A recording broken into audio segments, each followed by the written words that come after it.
Prologue. Her skin was tan from the sun, and her lips were ruby red. Her shoulder-length, inky black hair was the same color as the thin silk camisole she wore to stave off the heat. When its spaghetti strap slid off her shoulder, I couldn't help but wind it around my finger and pull it just a little lower, causing her to try to shrug away and shoot me a look of confusion.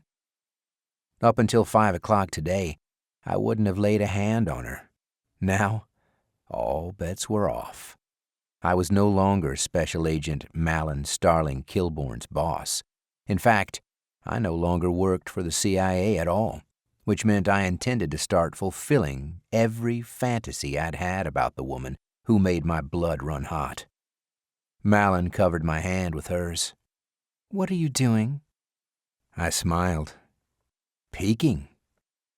I watched as she looked past me, searching the crowded outdoor patio for the rest of the team that had gone out to celebrate both the end of a mission and my leaving the agency.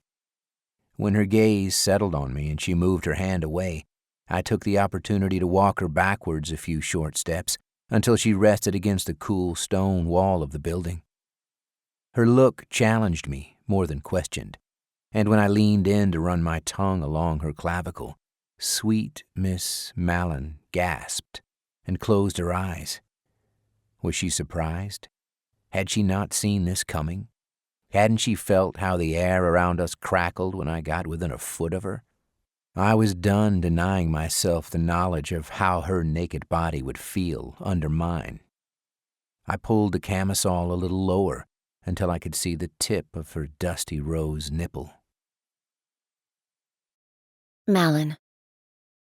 It wasn't just the heat and humidity of the summer night that made it hard for me to breathe. Thomas Dutch Miller, my former boss as of a few short hours ago, and star of every fantasy I'd had as a woman, had his hands on me. Not just his hands, his lips and tongue too. I was used to seeing him in the dark suits he wore to work every day, along with a crisp white button-down shirt and a conservative tie. Tonight, he wore a faded blue t-shirt that was the perfect size to show off the muscles I knew he worked hard to maintain, and a pair of khaki cargo shorts.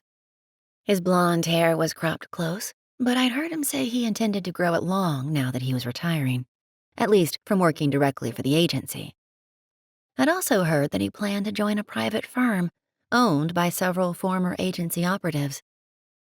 As much as I wanted to watch as he bent his head and laved the nipple he'd just exposed, my eyes drifted closed.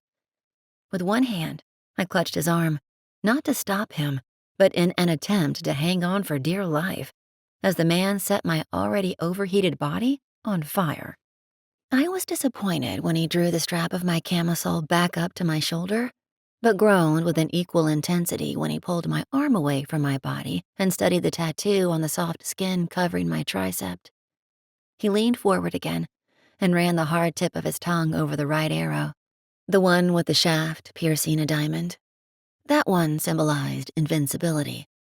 He moved to the left, tracing the feathered arrow that represented liberty, triumph, and independence.